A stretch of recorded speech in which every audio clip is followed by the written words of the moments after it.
História 1. O corpo que respirava. Era para ser uma noite como tantas outras no necrotério. Eu já havia atravessado anos de rotina ali dentro, lidando com corpos como quem lida com papéis em uma mesa de escritório. A morte se torna estatística quando você a encara todos os dias.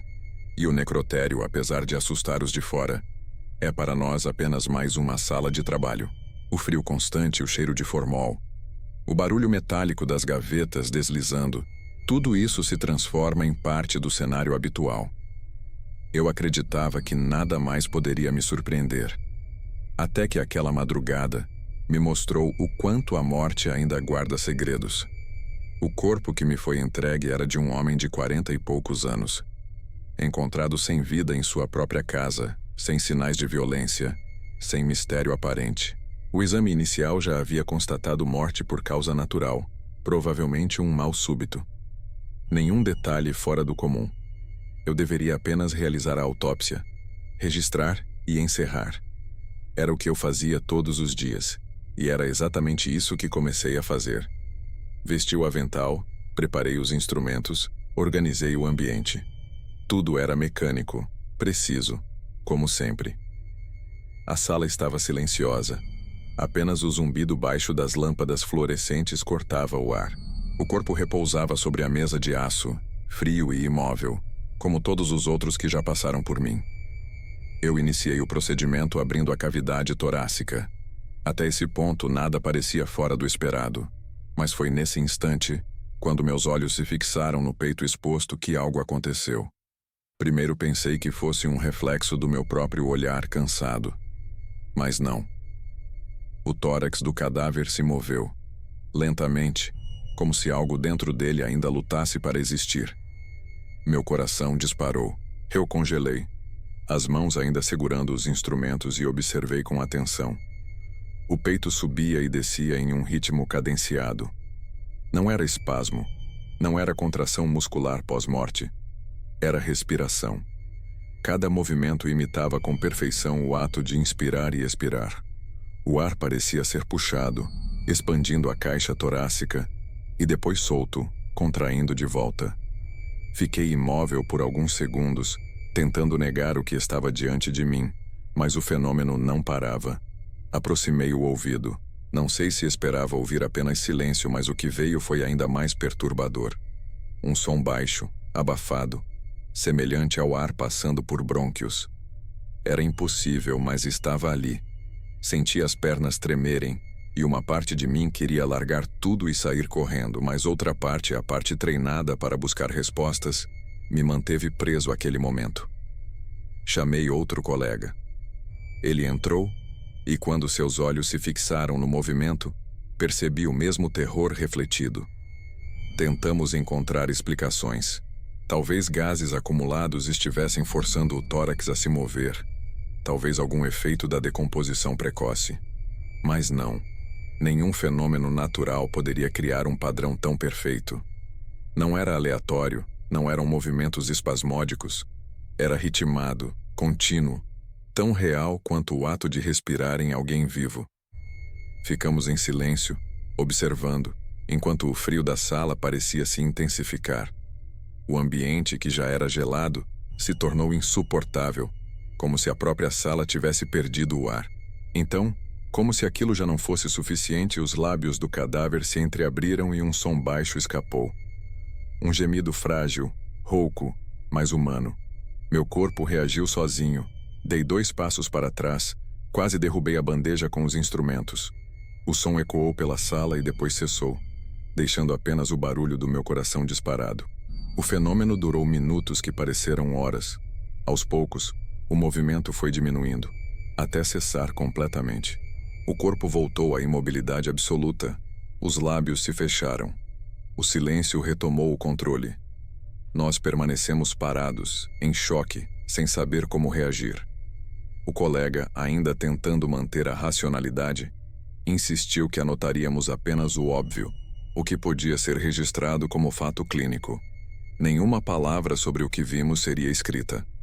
Era a única forma de evitar sermos ridicularizados, mas a verdade é que aquilo ficou gravado em mim para sempre. Não foi um erro dos sentidos, não foi ilusão causada pelo cansaço. Eu vi aquele tórax se mover, eu ouvi aquele som. Desde então, todas as vezes que entro em uma sala para abrir um corpo, sinto o mesmo arrepio percorrer minha espinha.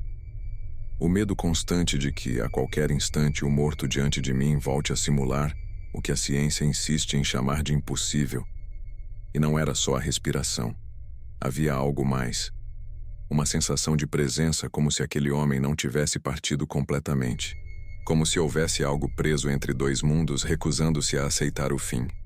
É isso que me atormenta até hoje. Porque se foi apenas um reflexo, por que parecia tão real? Porque os olhos do meu colega refletiam o mesmo pavor que os meus. Porque o ar da sala parecia congelar de dentro para fora. Até hoje, quando fecho os olhos, consigo ver o peito daquele homem se erguendo e descendo. Consigo ouvir o gemido baixo, sufocado, que escapou dos seus lábios. E a pergunta que nunca abandona minha mente é simples, mas devastadora. Será que ele realmente estava morto? História 2. A mulher que chorava sangue. Era uma madrugada silenciosa no necrotério. O tipo de noite em que o cansaço pesa mais do que o silêncio, e cada som metálico parece ecoar como um trovão. Eu já estava acostumado com a rotina. Corpos entrando, laudos sendo preenchidos, o mesmo frio constante e o mesmo cheiro de formol que impregna a pele e não sai mais, por mais que se lave. Nada parecia capaz de me surpreender depois de tantos anos de trabalho. Eu acreditava que já tinha visto de tudo. Até que aquela mulher chegou. O corpo foi trazido pouco depois das 2 da manhã. Uma mulher jovem, talvez 30 e poucos anos, encontrada sem vida em circunstâncias que ainda seriam investigadas. Para mim, era mais um procedimento a ser realizado, mais uma história que terminava ali sobre a mesa de aço. Coloquei minhas luvas, organizei os instrumentos e iniciei os registros. O ambiente estava frio como sempre, as lâmpadas brancas iluminando cada detalhe, e nada indicava que aquela autópsia seria diferente das outras. Foi no momento de preparar o corpo que tudo começou. Eu limpava o rosto dela, removendo os resquícios do sangue seco quando percebi algo estranho. Uma pequena gota escorreu do canto do olho esquerdo. No início, pensei que fosse apenas o líquido usado na limpeza, mas quando me aproximei, o impacto foi imediato. Não era água. Era sangue, vermelho, fresco, escorrendo em linha fina pela pele pálida. Meu corpo gelou. Olhei fixamente, tentando encontrar uma explicação. Toquei suavemente ao redor, e então outra gota surgiu, dessa vez do olho direito. Em poucos segundos, as 2 lágrimas vermelhas começaram a deslizar em paralelo, manchando as faces já rígidas. Eu não conseguia acreditar no que estava vendo. Chamei outro colega que trabalhava naquela noite. Ele entrou, olhou e empalideceu no mesmo instante. Não disse nada por alguns segundos, apenas encarava, como se os olhos dele buscassem uma falha, uma justificativa qualquer que pudesse dar sentido àquilo. Mas não havia. Nós dois sabíamos que lágrimas não deveriam existir em um corpo que já estava morto há horas. E ainda mais impossível, lágrimas de sangue fresco. As gotas continuavam a surgir, lentas, constantes, como se a mulher estivesse chorando diante de nós. Eu sentia meu coração martelar dentro do peito, e cada batida parecia aumentar o silêncio ao redor. O som metálico dos instrumentos na bandeja se tornou distante, abafado, como se toda a sala estivesse focada apenas naquele fenômeno. A cada nova lágrima, a expressão da mulher parecia mudar, como se o rosto, antes inerte, assumisse um traço de dor, de lamento. Meu colega tentou manter a razão. Disse que podia ser um efeito natural. Talvez resquícios de líquido misturado ao sangue coagulado, liberados pelo calor da sala. Mas a explicação não se sustentava.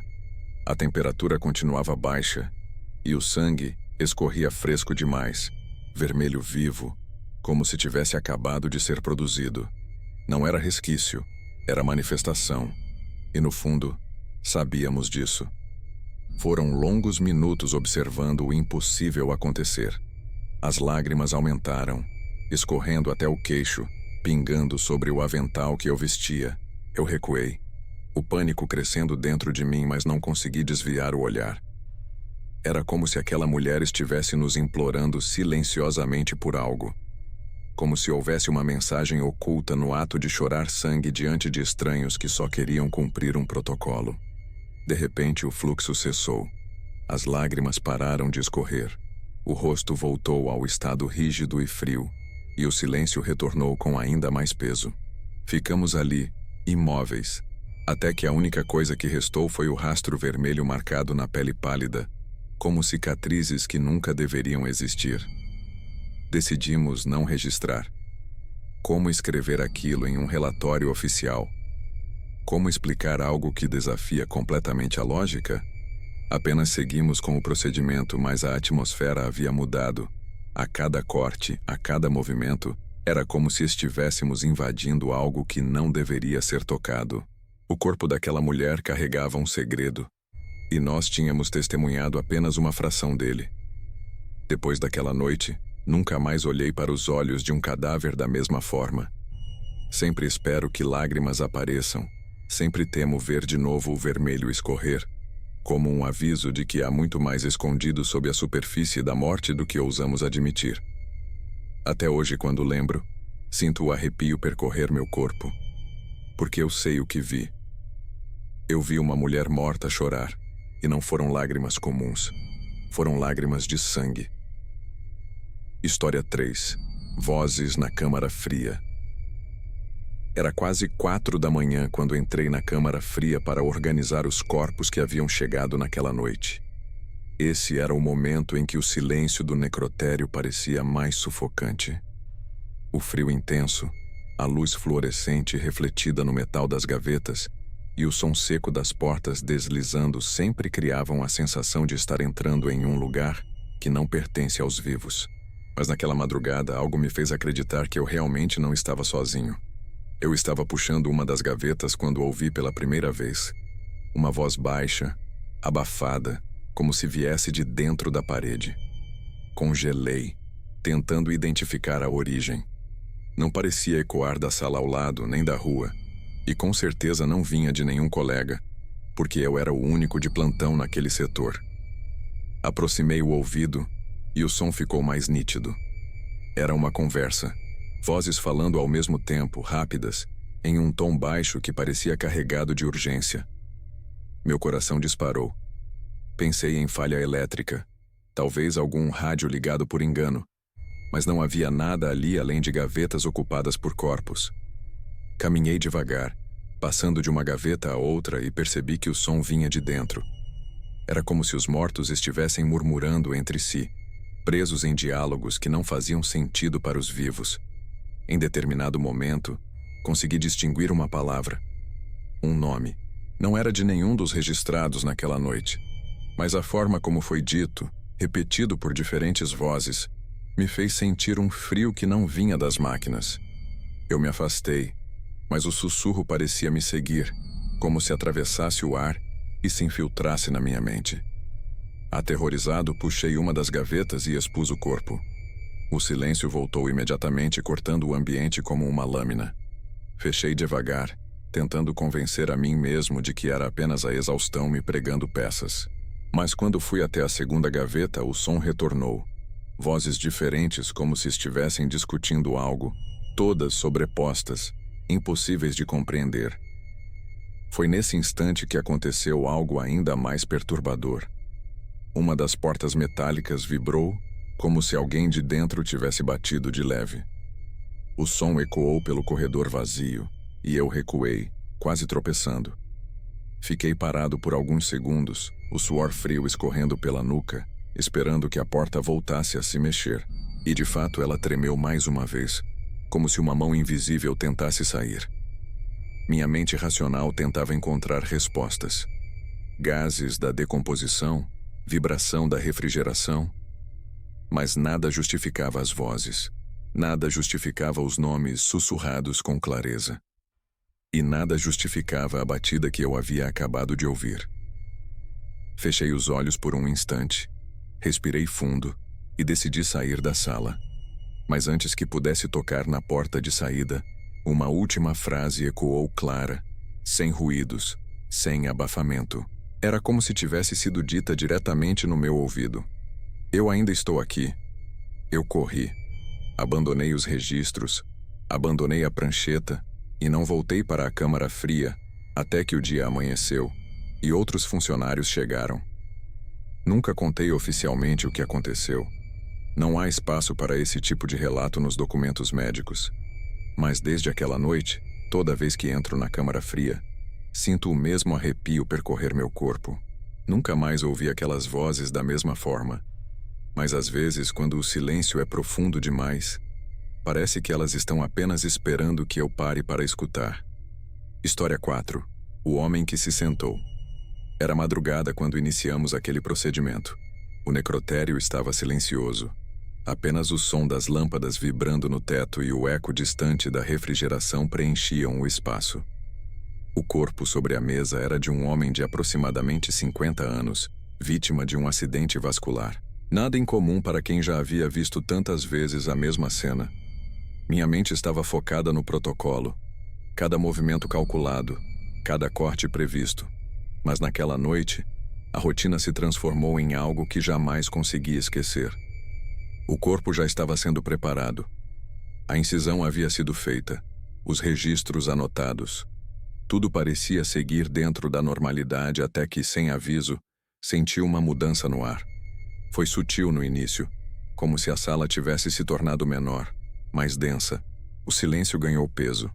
E o frio que sempre esteve ali de repente se intensificou, atravessando meu jaleco, penetrando nos ossos. Foi nesse instante que aconteceu. O cadáver se moveu. Não foi um espasmo, não foi uma contração pós-morte. Eu já tinha visto isso muitas vezes e sabia reconhecer. O que presenciei foi completamente diferente. O homem, que estava deitado de costas, ergueu o tronco de uma vez, sentando-se sobre a mesa de aço com uma rigidez impossível. O som do impacto da pele contra o metal ecoou como um trovão dentro da sala. Meus instrumentos caíram das mãos, e por alguns segundos eu perdi a capacidade de respirar. Os olhos dele estavam abertos, fixos, vidrados, mas abertos. A boca entreaberta deixava escapar um som rouco, baixo, que parecia mais um esforço de quem tenta puxar o primeiro fôlego após se afogar. Fiquei paralisado, sem saber se deveria correr, gritar ou simplesmente observar. O corpo permaneceu ereto por alguns segundos eternos, os braços pendendo ao lado, a cabeça levemente inclinada para a frente. Eu sentia o suor frio escorrer pela nuca, mas não conseguia me mover. Um colega que estava na sala ao lado correu quando ouviu o barulho. Entrou e viu a cena com os próprios olhos. Eu não precisava mais questionar minha sanidade. Não estava sozinho. O olhar dele refletia o mesmo terror que o meu. Tentamos falar alguma coisa, qualquer coisa, mas as palavras não saíam. O homem morto permanecia sentado, emitindo aquele som estranho, até que lentamente sua cabeça caiu para o lado e o corpo desabou de novo, inerte, como se nada tivesse acontecido. O silêncio que se seguiu foi insuportável. Ficamos alguns minutos parados, sem coragem de tocar no corpo, sem coragem de retomar o trabalho. Quando finalmente conseguimos nos aproximar, ele estava frio, rígido, exatamente como antes. Nenhum sinal de que tivesse se movido, nenhuma explicação para o que testemunhamos. Anotamos apenas o necessário nos relatórios e enterramos o restante da experiência na memória. Mas a lembrança nunca desapareceu. Até hoje, cada vez que coloco um corpo sobre a mesa, sinto a mesma tensão percorrer minha espinha. E quando o silêncio da sala é profundo demais, sempre me pego esperando o momento em que o morto vai se sentar de novo, como se estivesse tentando lembrar ao mundo que ainda não terminou sua história. História 5. A sala que apagou. Era quase 3 da manhã quando tudo aconteceu. Eu estava sozinho no necrotério, revisando os relatórios e organizando os instrumentos para mais uma madrugada de trabalho. A rotina já não me surpreendia. Corpos sobre as mesas de aço, gavetas alinhadas, o frio constante que parecia se infiltrar até nos ossos. Nada além do comum. Mas naquela noite, a rotina foi engolida por um silêncio diferente. Um silêncio que parecia carregar algo escondido. Eu tinha acabado de terminar um procedimento quando as luzes piscarem pela primeira vez. O zumbido das lâmpadas de teto falhou e a sala mergulhou em uma escuridão repentina. O gerador de emergência não entrou em ação, o que nunca acontecia. Tudo ficou negro. O som da refrigeração parou e por alguns segundos o silêncio era absoluto. Então, veio o ruído. Um arrastar baixo, metálico, como se instrumentos estivessem sendo movidos sozinhos. O frio ficou mais intenso, não o frio natural da câmara, mas um frio cortante que queimava a pele.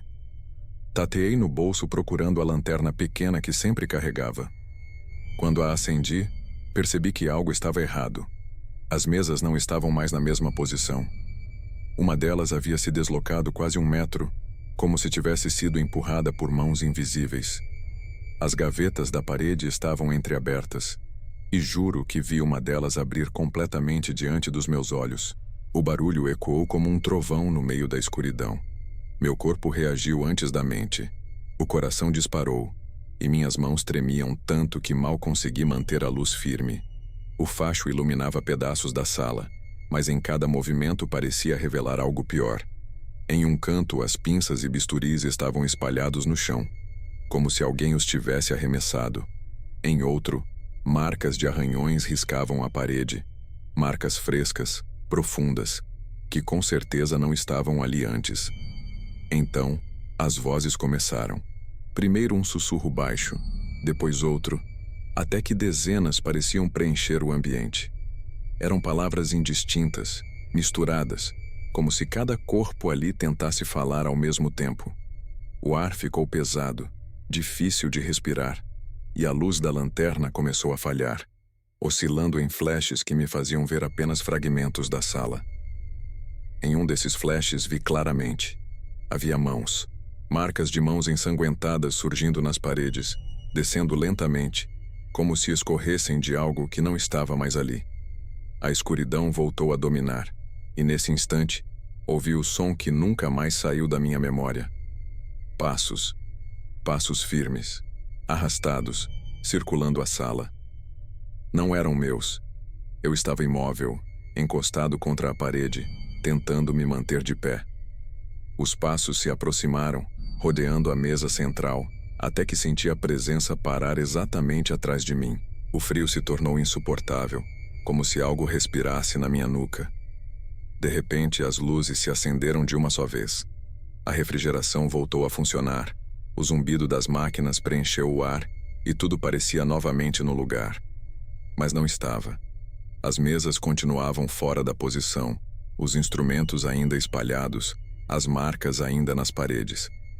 Corri até a porta sem olhar para trás e não voltei àquela sala até o dia seguinte, quando outros colegas estavam presentes. Eles também viram. As marcas ainda estavam lá, as ferramentas espalhadas e ninguém conseguiu explicar. Decidimos registrar apenas a falha elétrica, omitindo o resto. Mas eu nunca esqueci. A sala me ensinou que quando a escuridão toma conta, não é apenas a luz que se apaga. É a barreira que separa os vivos dos mortos. E naquela madrugada, por alguns minutos, essa barreira não existiu. Final. Você acabou de ouvir relatos que jamais deveriam ter saído das paredes frias de um necrotério.